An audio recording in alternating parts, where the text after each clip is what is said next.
Hi, I had my oil change there yesterday and I've got oil all over my driveway now. Oh, that sucks. That is why I've always changed my own oil. It's the only way to know for sure that it's done properly.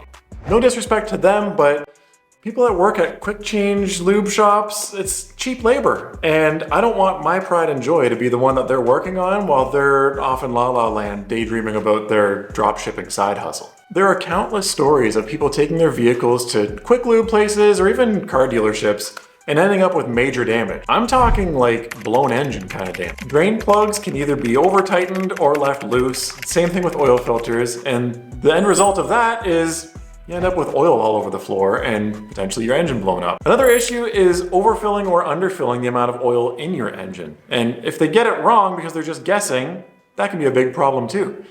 Why would they just be guessing? Because they're just doing this mindlessly all day, every day, and they just don't care. It's not their car. In many cases, if you crunch the numbers, it's actually cheaper to change your oil yourself. Typically, when I do it, I just go to Canadian Tire and I'll buy oil when it's on sale there, and I end up getting a pretty smoking deal. Actually, let's go take a look and see how much it would cost to buy oil for the Tacoma right now. So I'm here on the Canadian Tire website, and it looks like the Pennzoil stuff that I normally use in my trucks is not on sale right now. So we're gonna be calculating the full price. Usually I can time it in a way that I end up getting a pretty good deal on it. So you can see here we've got the regular synthetic blend 5W30, 5 liters of it is $38. So we're gonna need another liter on top of that, which is this one right here, an extra 10 bucks. So $48 just for oil, and that's full price. Now, I found this Reddit thread from a little while ago in my area where people were comparing oil change places, and just skimming through here, it looks like the going rate was between like $45, $55. Some people in here were complaining that they got hosed by Jiffy Lube for $90. I don't know what that's all about. So when you factor in the cost of a filter on top of the oil that I just priced out, it looks like we're pretty much on par, about the same as having it done. So same price whether you do it yourself or you get somebody to do it for you. The pro is doing it yourself. You have to know that you're using high quality oil and it's done properly. And the other pro for having it done for you is that you just show up and have it done if you're lazy.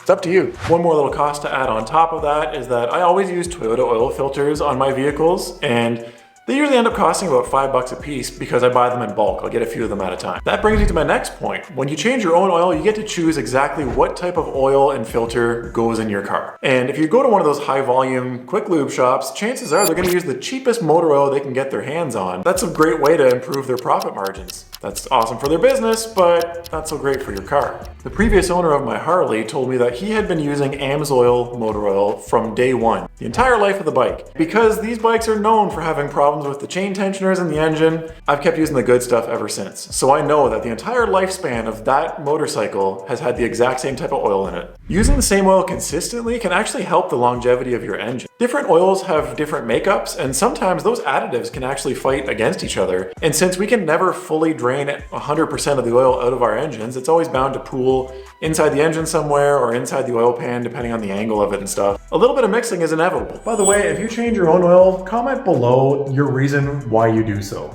I'm interested to hear it. It's also quicker, potentially. In this video that nobody watched, my wife challenged me to change the oil in her Tacoma in under 10 minutes.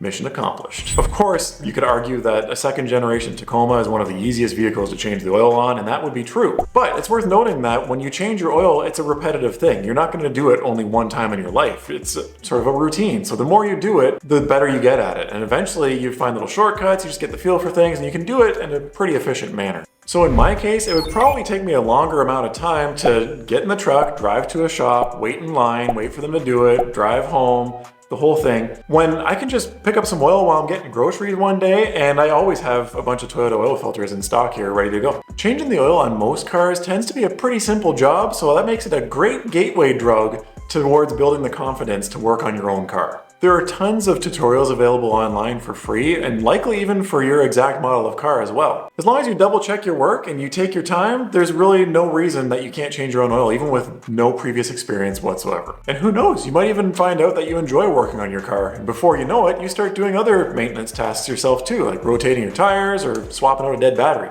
Changing your own oil is also a great opportunity to get to know your vehicle better. It's the perfect time to do a really close inspection on it while you're rolling around underneath it, And who knows, you might even find some wear and tear that you didn't know about, or even some upcoming problems like a torn CV boot or something like that. It gives you the opportunity to fix something easy, like just rebooting an axle like that, rather than replacing a whole axle when it fails. If you're really particular, no judgment, you can even send your old oil out for analysis to determine the health of your engine and if you're running the perfect type of motor oil for it. You can also cut open your old oil filter and see if there's anything hiding in there that shouldn't be, like sludge or metal particles. If you pay somebody at a shop to do your oil change for you, you're not gonna be able to do this because before you even get a chance, your old oil and filter are already in the bin.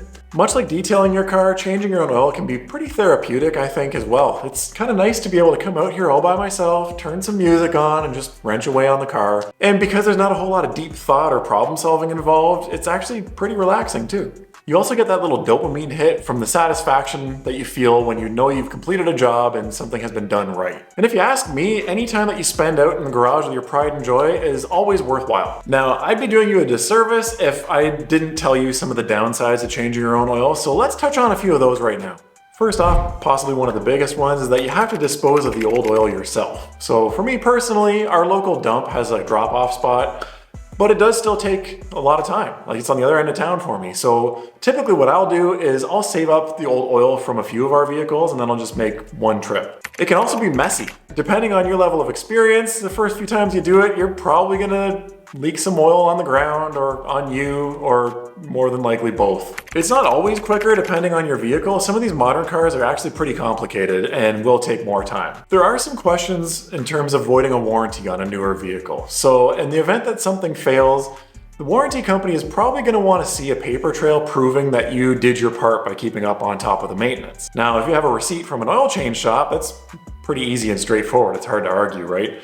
If you have receipts from purchasing motor oil from the parts store, that might be a little bit trickier. But I think you should be fine. It's just very important that if you want to keep your warranty intact, make sure you keep a really good maintenance logbook going, and any related receipts, you should keep them all in one spot together so they're easy to find if you ever need them. Now, if you want to see how I change the oil on my vehicles, I do have a few videos on this channel, so feel free to check those out. Also, if you're interested in this MR2 that's behind me here, check out this video where I took it downtown for a photo shoot.